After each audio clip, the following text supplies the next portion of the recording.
They're calling him the woke Pope. But I think that in some ways, Trump propelled him into being elected, because he had already come out with a lot of strong public statements rebuking the Trump administration. Okay. So they elected the most anti-Trump candidate that they had. I think they had one really left-wing, super left-wing candidate, and he was not, the people couldn't agree on him. It was sort of like Francis plus. But the person they agreed on is theologically conservative, but he's not MAGA. He's anti-MAGA. Well, and just to put a fine point on it, Francis was able to fill the College of Cardinals with his appointees. So that it was going to be somewhere toward Francis's direction. Francis was a very powerful figure, as well as a very genial and fascinating character. And also, this Pope spent many, many years in Peru working with the poor. He partakes in liberation theology, which is sort of a progressive Catholic wing. He speaks Spanish, Italian, and English. So he wasn't just a Chicago person; he's international, and like Pope Francis, has roots in South America. Right. So let's see this article about the woke Pope. MAGA says Pope Leo may be American, but he's not America first. It is shocking to me that a guy could be selected to be the Pope that had the Twitter feed and the statements that he's had against American senior politicians, said Bannon, a hard-right Trump loyalist and a practicing Catholic and former altar boy.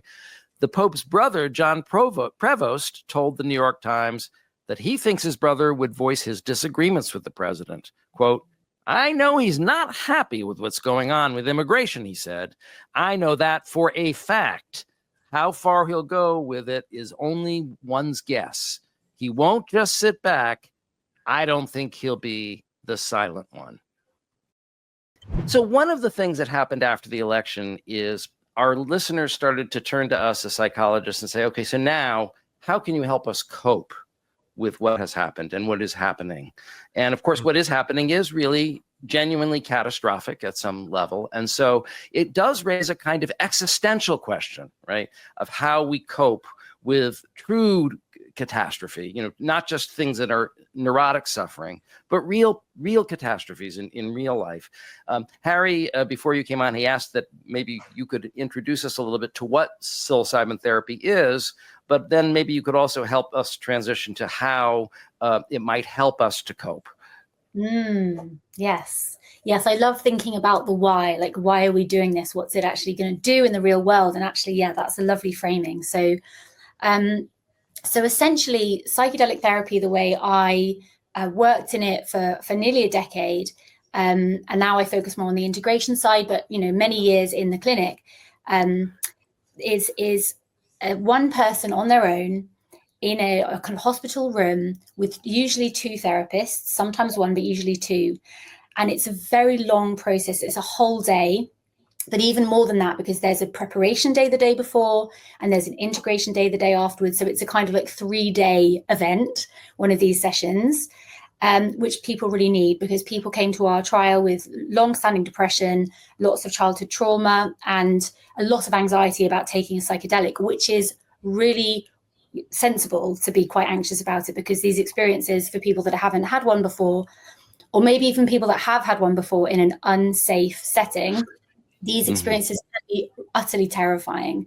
They are certainly, you're opening yourself up to a very, very deep and profound experience that can be harrowing. One of the kind of metaphors or analogies that people use is it's kind of like childbirth. You're almost like birthing yourself. And I've gone through childbirth myself. It really is that kind of initiation. It's kind of, I mean, I've probably had psychedelic experiences that are probably harder actually than actual childbirth, because the intensity of emotion and pain. I mean, sometimes people describe feeling all of the world's pain in kind of one go, and it's a lot to go through. But they can also be extraordinary and beautiful. And there's something about that opening, that kind of being cracked open, that it feels like a relief. People often haven't cried for a very long time. They've been holding a lot of stress.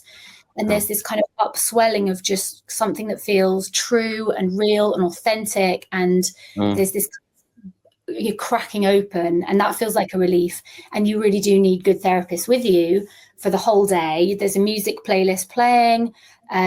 People are often lying on the kind of couch with the headphones and the eye shades, and they may be sometimes lying completely silently and you have no idea what's going on. But sometimes there's this absolute, like people can go back into traumatic experiences of their past, or just experience a lot of intense feelings. So the therapists that are there really have an important role, even though it's not always active. You try not to say too much, you try not to intrude, but at the end of the day, people often take off the eye shades and take off the headphones and look at you with this kind of bright, shining eyes that are often tear-stained, but their faces look like there's a kind of glow. They've been through sometimes 6 hours of really intense challenge, but there is that sense of like release and something quite beautiful that emerges often. So that's our preview of this week's show. Please don't just stop with the preview. We only give you the preview so you'll watch the whole show. The show is extensive. It's a lot of fun, and we hope it's helpful. It's live streamed every Friday at 3 p.m. Eastern Time on the Really American Network.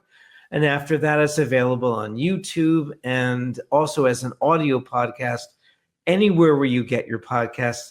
So we really hope to see you then. Thanks. See you then.